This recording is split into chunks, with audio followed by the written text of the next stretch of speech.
Welcome to the EAA's Ford Tri-Motor Tour Safe Operations Training for Volunteer Ground Support. The key to success is to make it safe and make it fun. No matter how experienced an airman you are, or whether you don't know an aileron from a longeron, the following guidelines ensure a safe and fun experience for its passengers and its volunteers. Please help ensure that everyone has a wonderful, memorable experience by faithfully following our guidelines. All volunteers must wear a safety vest to work on the ramp. The vest signifies that you are an official member of the Ford Tri-Motor ground crew, and it authorizes you to be on the ramp while the aircraft's engines are running. It also lends you an aura of authority that helps passengers understand that your instructions ensure their safety. All ground crew members are expected to discipline themselves to always stay out of the propeller arc, no transgression zone. Even when the engines are shut down. No excuses, please. For example, if the captain has a question or needs something, signal a ground crew member to enter the aircraft to find out what he wants. Do not, under any circumstances, approach the window or otherwise step into the no transgression zone area, even when the engines are not running. To ensure your safety, always wait until the aircraft is side on before approaching it. Routine operations require a minimum of 3 positions: a starter, a step handler, and a safety briefer who also acts as ticket handler. A second special operation requiring a minimum of 4 positions may be used only in specific circumstances and will be discussed later in this presentation. Routine operations. Always chalk the aircraft each time on arrival. Never approach the aircraft until the propeller has completely stopped turning. While inserting the chalk under the tire, make sure it is the chalk and not your hand or fingers that will get caught if the pilot releases the brakes and the aircraft eases forward or aft. Remove the chalks by kicking the chalks free and then pulling them away from the tire before picking them up. This will avoid accidents, such as the aircraft settling onto your hand or fingers. Remember to always approach and leave the tire area from the rear of the aircraft or 90 degrees to the aircraft's fuselage, never forward. Be careful to avoid touching the engine's exhaust pipe because its edges are sharp, sooty, and can be very hot. The safety briefer position. Note that the safety briefer position may be combined with the ticket handler duties. However, as a standalone position, the safety briefer's duty is to provide the safety briefing to the passengers before each flight. The briefer's duties also include helping the ticket handler gather the passengers for the pre-flight briefing and checking the tickets for the correct flight number to assure that the right passengers are ready for the right flight. The safety briefer should provide the safety briefing to the flight's passengers at least 10 minutes before the preceding flight arrives. The briefer also has the option of providing a history or facts about the aircraft should he or she desire. All passengers must receive a pre-flight safety briefing consisting of the following elements: the operation and use of seat belts, the reminder to remain seated during the ride, that no smoking is permitted at any time, the location of the 3 emergency exits, the location of fire extinguishers, the location of life vests, a warning about the low ceiling mid-cabin and at the doorway. Please do not allow open beverage containers onto the flight. The briefer can use the prepared briefing sheet and read the information to the passengers. Seat belts. Demonstrate how to operate the seatbelt buckles by inserting the flat metal plate into the buckle to fasten it and lifting the flat metal plate to release the belt. This may seem unnecessary to the aviation savvy. However, lift plate buckles have not appeared in automobiles since the 60s and early 70s. We have seen many younger people fail in their attempts to release the buckle because they were pressing the buckle looking for a button release. Tell the passengers to wear the belt snugly over their hips, to stay seated, and keep the seatbelt fastened until the aircraft has returned and is parked. As safety briefer, you need to know that lap babies, children under the age of 2, may sit on the lap of an adult during the ride. But it is very important that you tell the adult not to fasten their safety belt around the child too. Just hold the child on their lap. This is to prevent possible severe abdominal injuries to the child should the aircraft come to an abrupt stop. There are 3 exits that may be used in an emergency: the main door to the aircraft's cabin, a hatch located in the ceiling just behind the cockpit.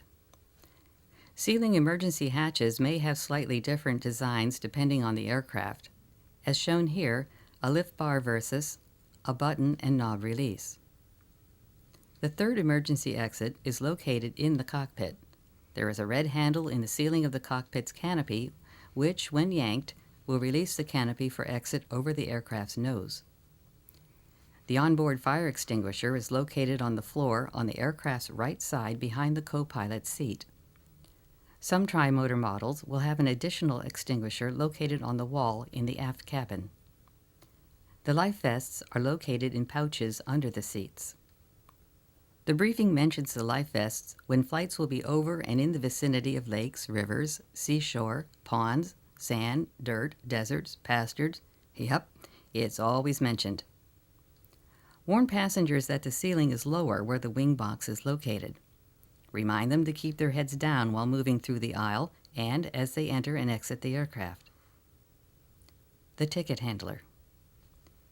The ticket handler position may sometimes feel like herding cats, but it is an important part of the team. The duties of the handler are to coordinate with the ticket sales personnel to determine when the flight will be dispatched and the number of seats sold for each flight. Gather and seat the passengers in the holding area 15 minutes before the flight is expected to depart. Check the tickets to make sure the passengers are seated for the correct flight number. Check with the ticket sales personnel for correct number of passengers if you have too few or too many passengers in the holding area or when boarding the plane. The flight's manifest can be referenced to determine which passengers should be on which flight. Make sure all passengers receive a pre-flight safety briefing. Identify the right seat passenger, if applicable, and arrange to have that person first in line to board. Provide booster seat cushions as needed. Collect ticket stubs. Update the flight status card. Notice that the tickets will have the flight number written on the stub and sometimes also the larger portion. The ticket flight number assignment must agree with the flight status card. In this example, flight number 12 is ready to be boarded, and the ticket number we see here is for flight 12, so all is well. Always check the tickets before the safety briefing is given to be sure that you have the correct passengers for your flight. Remove the stub from each passenger's ticket just before boarding. You take the small stub, and the passenger keeps the bigger portion as a souvenir. Count noses and ticket stubs. The number of ticket stubs must equal the number of passengers on the plane. When you are ready to send the passengers to the aircraft, instruct the lead passenger to walk toward the aircraft's door so that the others will follow. When a line handler is used during special operations, have the passengers follow the line to the handler. When the flight taxis out, give the ticket stubs to the lead ticket salesperson. Flight status flip cards are used to keep track of which flight is waiting to go next. The flight status cards should be hung in a prominent position so that you, the ticket sales personnel, and the passengers can keep track of what flight number is next for boarding. Here, flight number 12 is next to go. You are responsible for making sure that the flight number status is kept up to date. After each flight taxis out, you must make sure that the next flight number is displayed. For example, as soon as flight number 12 has taxied out, the flight status number needs to be changed to show that flight number 13 is the next flight to get ready to go. I recommend that you update the flight status card as soon as the flight taxis out, and then begin preparations for the next flight. Be careful. Do not allow passengers to approach the aircraft until it is parked at the gate and the propellers have stopped turning. The step handler position. The step handler is responsible for accurately placing the step by the door to assist the passengers to enter and exit the aircraft safely. When the step is placed correctly, it is easy to enter and exit the aircraft. Use the left corner of the doorway as your guide, and make sure the gap is no more than 4 inches wide. Don't center the step under the doorway because the downhill slope of the fuselage tends to cause the passenger to miss the step or lose their balance on the way out of the cabin, and a possible injury could result. With correct step placement, it is easy to step down. While passengers are boarding or exiting the aircraft, always secure the door in the open position using the hook latching mechanism on the door to fasten it to the fuselage. Do not prop it open with your body. You never know when you might have to suddenly leave your position to address an urgent issue, and if the nose engine is running, or there is a sufficient breeze, the door will slam shut on its own and hurt anyone between it and the doorway. Before shutting the door, stow the hook latching mechanism in its keeper. Some tri-motor models will have slightly different latching strategies. You don't need to use the handle at all to shut the door, because the door will shut easily with light pressure. Just give it a gentle shove and you'll hear a satisfying snack as it latches shut. This technique will save wear and tear on the handle attachment, and the door will be properly shut. Please do not slam the door closed. Cushions are available for smaller children or shorter passengers. Plan ahead. Have a responsible adult carry the cushion to the aircraft, and ask the adult to bring the cushion back to you after the flight. The starter position. The starter stays in front of the aircraft, that is, forward of its wings while it is being boarded, and guards the aircraft. The starter is responsible for assuring that all crew and passengers are clear of the aircraft before engines are started, communicates with the captain through approved hand signals, and alerts the captain to hazards, such as vehicles, pedestrians, and other aircraft before signaling release to taxi. The starter stands at the apex of an imaginary triangle in line with the aircraft's wingtip. The starter's position is critical to his safety and the captain's ability to see his signals, not to mention the captain's peace of mind. The illustration on the left shows incorrect placement of the starter. He is too close to the cockpit. The illustration on the right shows the correct placement of the starter. Use the wingtip as your guide. You should not be closer to the cockpit than the wingtip. Good positioning means that the captain can easily see the starter's signals. Here, the starter is too close. It is hard to see his signals, and when moving from left to right, he will completely disappear from the captain's sight. This makes the captain very nervous. It makes me nervous. Does the starter see the prop? If he is signaling, it is difficult to see what the signal might be. Notice that this starter has correctly positioned himself in line with the aircraft's wingtip. Again, good positioning in line with the wingtip is a must. Before signaling an engine start, always look for feet. The presence of feet means crew and passengers are still milling around. Don't start the engines with folks still milling about. And don't start with the chocks still in place either. If this happens, signal the captain to shut down the engines, wait for the props to stop turning, remove the chocks, and start over. No exceptions. Never try to start the aircraft without the left seat captain in his seat. Engines are started in this sequence. First, the left engine, engine number 1. Then the nose engine, engine number 2. And last, the right engine, engine number 3. Keep your hands down by your sides until you are ready to signal. This will prevent miscues to the captain. The starter's hand signals must be clear. Clear hand signals are easy to understand and give the captain confidence in what you are doing. To begin, make eye contact with the captain.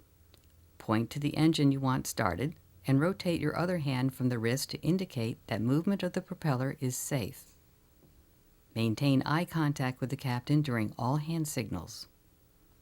When you are in the correct position, it is easy to maintain eye contact with the captain, and it is easy for him to see you and your signals, as you can clearly see here. Cleared to start that engine, Captain. Once engine number 1 is running properly, pick up the fire extinguisher and move to the aircraft's right side and position yourself for the start of engines number 2 and number 3. Remember to remain well clear of the no transgression zone as you make your way to the other side. Stay out of the propeller arc, no transgression zone, even when the engines are not running. Position yourself and use the wingtip as your guide. You should not be closer to the cockpit than the aircraft's wingtip. You will be able to make eye contact with the captain, and he will be able to see you. By following these guidelines, we will never have a close call with a propeller. This is an example of poor starter positioning. We are too close, well inside of the aircraft's wingtip, and cannot see the captain's eyes. If you can't see him, he cannot see you either. The remedy is to move to your left and back in line with the wingtip. When you are at the wingtip, the captain can easily look across the cockpit to see you. Remember, you are signaling the captain, not the guy in the right seat. Before you signal, wait to make eye contact with the captain, not the other guy. If the captain was looking our way, we could easily make eye contact with him. Much better. Good eye contact with the captain. This starter is using good, clear signals for an engine number 3 start. He is pointing at the engine and twirling his other hand from the wrist to signal the captain to start the engine. The starter signals to the captain that it is safe to taxi. Only one of these signals is acceptable. The others are ambiguous and therefore unacceptable. Can you tell which one is correct and why?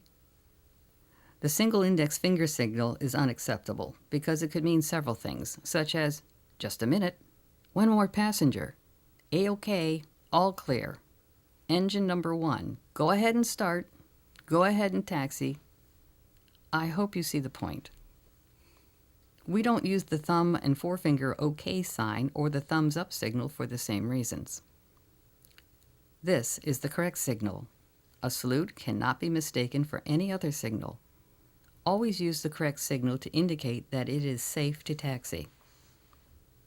Other approved signals that you may need to use are the stop, stay there, don't move signal, the signal for the captain to shut down the engines, and the signal to look.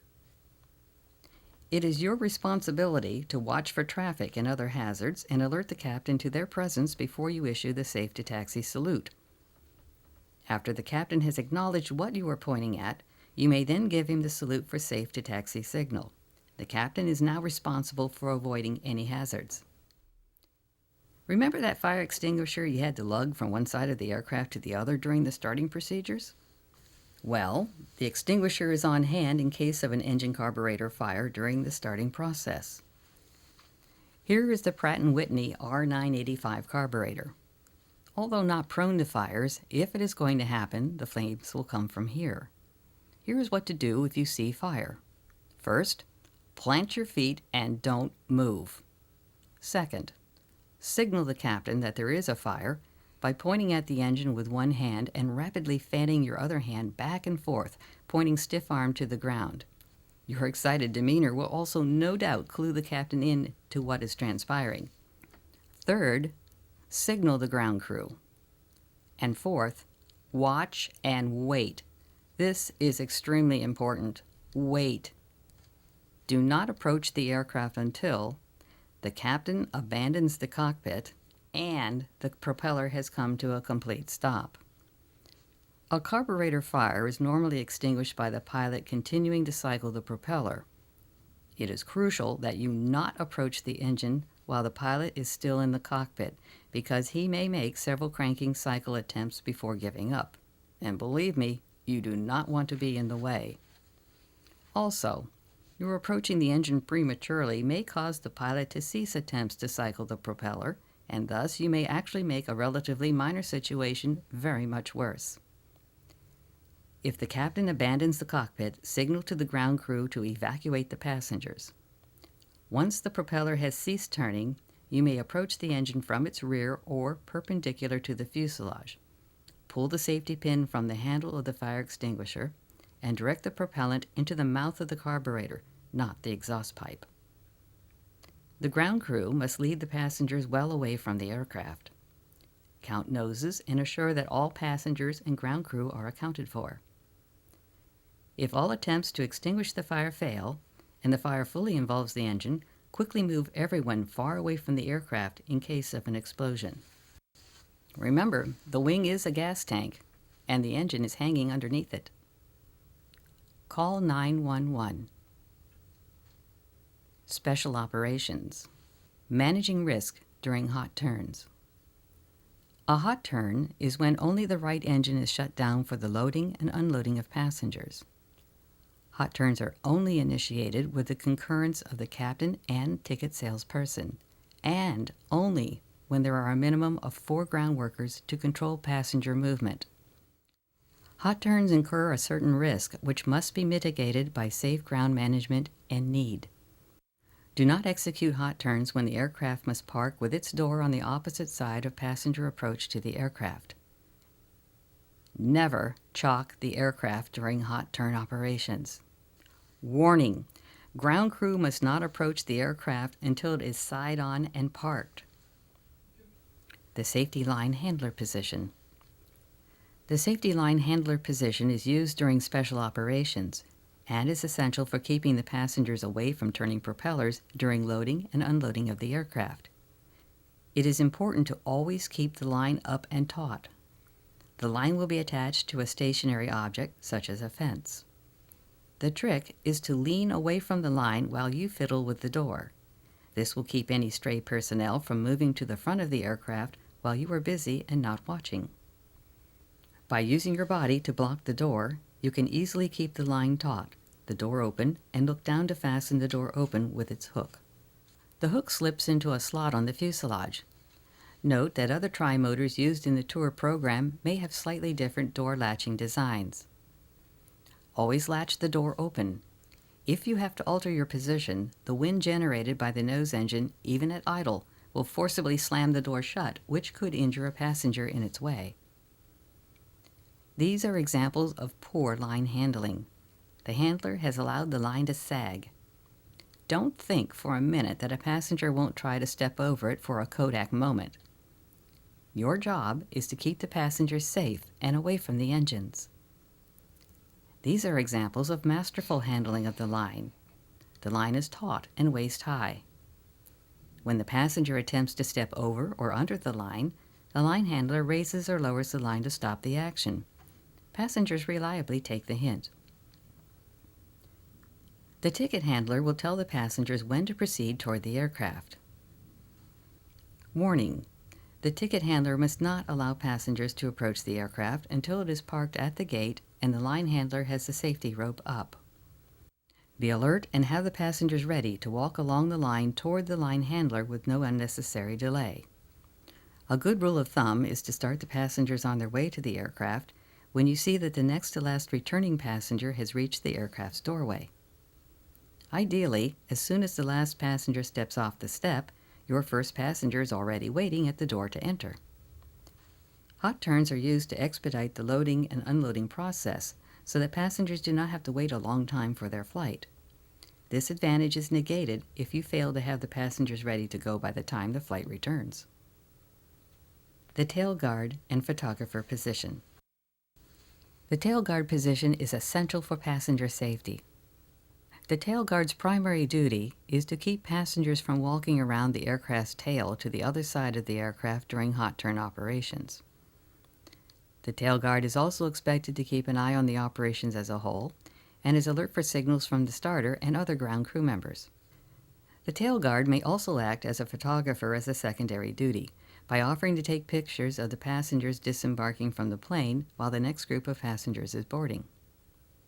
When guarding the tail, do not allow passengers to walk around the tail to the other side of the aircraft during boarding and disembarkation. However, when the aircraft is completely shut down for extended periods between rides, passengers may be permitted to walk around the aircraft to its other side, but the ground crew must ensure that the passengers do not wander onto restricted areas of the ramp. The tail guard is expected to use good judgment when deciding where to position himself and whether or not it is safe to also act as photographer during hot turn operations. In most cases, a separate position should be designated as photographer and assigned to another ground crew member. Although this photo was taken while the aircraft was completely shut down and no safety line was necessary, you can see a volunteer acting as a photographer for the returning passengers, while the other ground crew volunteers are supervising the loading of the next flight's passengers. Kodak moments preserve the joy of a ride in a Ford Tri-Motor airliner. and the enthusiastic Tri-Motor captains enjoy sharing their knowledge and the history of these fine old aircraft with others. We hope that you too will come away with many excellent memories of your association with the Ford Tri-Motor passenger airliner, and we thank you for helping to make it a safe and fun experience for all.